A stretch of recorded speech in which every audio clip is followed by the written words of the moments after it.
그동안 잘 지내셨나요? 노화를 막을 순 없지만 그래도 막을 수 있다면 어떻게 하시겠어요? 피부 노화는 20대 중반만 돼도 서서히 시작되는데 피부 속 수분을 잡아야 탄력과 주름을 개선할 수 있습니다. 같은 나이인데도 어떤 사람은 유독 어려 보이고 어떤 사람은 유난히 나이 들어 보이는 경우가 있죠. 그런데 이 차이는 하루아침에 생기는 건 아니더라고요. 물론 유전적인 영향도 있겠지만 대부분이 하루하루를 어떻게 선택해 왔는지에 따라서 오랜 시간에 걸쳐 누적된 결과예요. 요즘 30대, 40대 연예인들 보면 이 차이가 정말 또렷하게 느껴지지 않으세요? 지금 보이는 사진들만 봐도요. 피부결, 탄력, 얼굴선, 전체적인 인상, 20대의 피부와 별반 차이가 느껴지지 않을 정도인데요. 이분들은 단순히 관리를 받아서 어려 보이는 게 아니라 젊었을 때부터 쌓아온 관리의 방향이 달랐던 경우가 많아요. 그래서 오늘은 지금 시작하면 10년 뒤에 확실히 차이가 나는 20대 피부 관리에 대해 이야기해 보려고 하는데요. 사실 피부 관리라고 하면 당장 뭘 먹어라, 뭘 발라라, 시술은 뭘 받아라 이런 얘기 많이 하는데 현실적으로 생각해 보면 그걸 한 번에 다 적용하기는 불가능해요. 그래서 저는 바로 적용할 수 있는 현실적인 피부 관리에 대해서만 이야기해 보려고 합니다. 첫 번째로 먹는 것에 대한 이야기예요. 저는 아침에 천일염을 넣어서 소금물을 한 잔씩 마시고 있는데요. 소금물을 마시고 나서부터 피부도 예전보다 훨씬 촉촉해지고 트러블도 확실히 좋아졌다고 느껴졌어요. 피부 좋아지려면 물 많이 마셔라 하는 말 많이 하시잖아요. 흔한 말처럼 들리겠지만 사실 물은 피부 관리에서 기본이자 핵심이거든요. 물은 단순히 피부에 수분을 공급해주는 역할만 하는 게 아니라 몸속 순환을 도와서 노폐물을 배출하고 피부 주름이나 탄력에 큰 영향을 미쳐요. 피부 속부터 수분이 꽉 차 있어야 탄력이 유지되고 주름이 쉽게 생기지 않기 때문인데요. 속이 건조한 상태에서는 아무리 좋은 화장품을 발라도 피부가 금방 처지고 잔주름이 더 잘 잡히거든요. 그래서 수분이 충분히 채워진 피부는 만졌을 때도 더 탄탄하고 건강하게 느껴지고 전체적으로 인상도 훨씬 좋아 보이게 됩니다. 근데 왜 제가 그냥 물이 아니라 소금물을 마시냐 하면 저는 주변에서 물 먹는 하마 아니냐, 당뇨 있는 거 아니냐 이런 얘기 들을 정도로 물을 정말 많이 마셨어요. 근데 물을 아무리 마셔도 입이 마르고 피부가 건조해졌어요. 알고 보니까 제가 물을 잘못된 방법으로 너무 많이 마시고 있다 보니까 전해질 밸런스가 깨지면서 소변만 자주 보게 되고 순환이나 노폐물 배출은 생각보다 잘 안 되는 상황이었던 거죠. 우리 몸의 60%는 물로 이루어져 있지만 그 물이 제대로 역할을 하려면 나트륨, 칼륨, 마그네슘 같은 전해질이 적정한 균형으로 함께 있어야 해요. 이 전해질들이 있어야 수분이 세포 안으로 잘 들어가고 몸속에서 제대로 순환을 하거든요. 그래서 저는 아침에 천일염을 넣어서 소금물을 마시기 시작했고 그때부터는 갈증이랑 입마름, 피부 건조감들이 많이 줄어들었어요. 몸이 물을 그냥 흘려보내는 게 아니라 잘 쓰기 시작했다라는 느낌이랄까요? 소금물을 마시는 방법도 특별한 게 있는 게 아니고 종이컵 한 잔 정도의 미온수에 천일염을 한 꼬집 정도 넣어서 마시면 되기 때문에 건강에 이상이 없으신 분들이라면 부담 없이 시도해 보실 수 있을 거예요. 그리고 저분자 콜라겐을 꼭 섭취해 주세요. 늙기 싫으면 자외선 차단제 꼭 발라라. 이런 말 정말 많이 들어보셨을 거예요. 자외선 차단제는요, 피부에 자외선이 흡수되는 걸 막아서 잡티 생성이나 콜라겐 분해를 줄여주고 노화를 예방해준다는 개념이에요. 그런데 여기서 중요한 포인트가 하나 있어요. 피부 콜라겐 생성량은 보통 25살을 전후로 눈에 띄게 줄어들기 시작한다는 거예요. 그러니까 자외선 차단제로 분해를 막아주는 관리도 중요하지만 이미 줄어들기 시작한 콜라겐을 안에서부터 보충해주는 관리도 같이 생각해 볼 필요가 있다는 거죠. 저는 이렇게 생각했었어요. 먹는 콜라겐이 얼굴로 가는지 몸으로 가는지 그걸 어떻게 알아? 차라리 바르는 게 더 낫지 않나?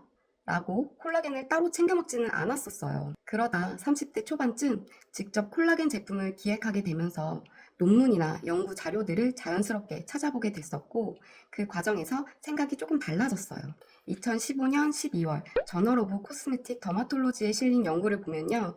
경구용 콜라겐 펩타이드를 섭취했을 때 진피 내 콜라겐 밀도가 증가했고 콜라겐 파편화, 즉 분해는 감소하였다라는 결과를 볼 수가 있었고요. 22년 12월에 저널 오브 메디컬 푸드에서도 저분자 콜라겐 펩타이드를 경구로 보충했을 때 피부 주름을 감소시키고 피부의 생물 물리학적 특성을 개선한다라는 내용을 볼 수 있었습니다. 특히 흥미로웠던 건 12주 이상 꾸준히 섭취했을 때 이 변화들이 더 뚜렷하게 나타났다는 점인데요. 즉, 콜라겐은 지금 당장 확 예뻐지는 선택이라기보다는 10년, 20년 뒤에 어려 보이는 피부를 위한 기본 투자라고 생각하고 꾸준하게 섭취해 주시는 것이 좋을 것 같습니다. 다음으로 바르는 것에 관한 이야기예요. 사실 좋은 원료도 많고 화장품에 대해서도 이야기하고 싶은 것들이 정말 많지만 오늘은 뭘 새로운 걸 사거나 당장 돈을 들여야 하는 이야기보다 지금 내가 쓰고 있는 제품 안에서 바로 바꿀 수 있는 관리에 대해 이야기해 보려고 해요. 왜냐하면 우리 피부의 탄력은 사실 근막에서 시작되는 영향이 크기 때문이에요. 그래서 우리가 씻을 때나 화장품을 바를 때처럼 매일 반복하는 순간에 아주 사소한 행동만 바꿔도 피부 탄력에 영향을 줄 수 있는 부분들이 생각보다 많이 있습니다. 제가 앞으로 얘기해드리는 이 딱 3가지만 신경 써주시면 피부 컨디션이 서서히 달라지는 걸 느낄 수 있을 거예요. 첫 번째로 샴푸할 때 두피 마사지를 해주는 거예요. 우리는 항상 중력의 영향을 받기 때문에 두피부터 탄력이 떨어지기 시작하고 그 변화가 이마, 눈가, 얼굴 쪽으로 내려와서 영향을 주게 돼요. 그래서 샴푸할 때 손끝이나 샴푸용 브러쉬로 이렇게 마사지를 해주는 것만으로 두피의 혈액순환에 도움을 줄 수 있고 얼굴과 이어진 림프 흐름에도 조금 더 부드럽게 연결될 수 있는 거예요. 두 번째는 매일 화장품을 바를 때 부담 없이 병행할 수 있는 주름과 골처짐 완화 마사지예요. 우리 피부 깊은 곳에는 근육과 근막층이 있는데요. 나이가 들수록 피부가 점점 얇아지다 보니까 탄력이 줄어들어서 이 근육에 근막층이 뭉쳐 있는 게 피부 표면으로 드러나 보이는 경우가 있어요. 그래서 화장품을 바를 때 이 근막을 부드럽게 풀어주는 게 좋은데요. 아주 간단하니까 한번 따라해 보세요. 피부에 마찰이 너무 과하면 안 되기 때문에 크림을 바른 상태에서 마사지를 해줄 거고요. 다 바르셨다면 이마부터 시작할게요. 검지와 중지를 이용해서 미간부터 이마 위로 쓸어 올리듯이 마사지 해주세요. 그리고 양손 검지손가락 마디를 이용해서 이마 전체를 풀어주듯이 마사지 해줄게요. 그 다음으로 검지손가락 중간 마디를 이용해서 마사지를 해줄 건데요. 얼굴을 세 구역으로 나눈다는 느낌으로 차례대로 마사지 해주세요. 윗광대뼈에서 귀까지 쓸어 올리고요. 내려와서 광대 밑에서 귀까지 쓸어 올립니다. 마지막으로 앞턱에서 귀 밑부분까지 쓸어 올립니다. 이 마사지를 크림 바를 때 해주시면 되는데요. 오래 할 필요도 없고 2-3번 정도만 반복해서 근막이 긴장되는 걸 풀어주면 굉장히 피부가 매끈해 보일 수 있어요. 세 번째는 스킨케어 바를 때 목까지 발라주는 거예요. 목주름은 한번 생기면 시술로도 없애기 어렵기 때문에 무조건 미리 관리가 필요한 부위인데요. 사실 저는 처음부터 목주름 관리를 해야겠다 이런 생각을 가졌던 건 아니에요. 어릴 때부터 스킨이나 로션이 손에 남아있는 게 싫어서 무심코 남아있는 제품을 목에 쓸어내리듯이 이렇게 발라왔거든요. 이 작은 습관 덕분인지 아직까지 목주름이 크게 신경 쓰인다거나 따로 관리를 해줘야겠다라고 느껴본 적은 없는 것 같아요. 그리고 개인적으로 느끼기에는 아침에 일어났을 때 유독 얼굴이 붓는 날이 있는데 목까지 관리를 같이 해주다 보니까 림프 순환적인 측면에서도 조금은 도움이 됐었던 것 같아요. 붓기가 조금 빨리 빠지는 것 같더라고요. 이렇게 화장품을 굳이 바꾸지 않아도 지금 쓰고 있는 제품으로 바로 실천할 수 있는 방법들이 있어요. 큰 비용이 들거나 어렵게 느껴지는 관리가 아니라 충분히 해볼 만한 방법들이니까요. 오늘부터 하나씩 가볍게 시도해 보셨으면 좋겠습니다. 마지막으로는 피부과 시술입니다. 20대에는 굳이 피부과 시술을 하지 않아도 충분히 피부 컨디션을 잘 유지할 수 있기 때문에 무조건 뭘 해야 한다고 생각하지는 않지만 주름이 생기는 시점에서는 되돌리기가 어렵기 때문에 예방 차원의 시술을 고려해 볼 수 있을 것 같아요. 개인적으로는 1년에 한 번 정도만 맞아도 효과가 괜찮았고 비교적 비용적인 부담도 적다고 느꼈던 게 스킨 보톡스예요. 스킨 보톡스는 우리가 흔하게 생각하는 것처럼 근육 깊이 작용을 해서 표정 근육을 멈춰주는 시술은 아니에요. 피부 표면에 소량 넓게 주입해서 잔주름을 완화하고 깊은 주름이 자리 잡는 걸 예방하는 데 도움을 주고요. 피부결을 조금 더 매끄럽게 정돈해주고 과도한 피지 분비를 줄이는 데 도움을 줄 수 있습니다.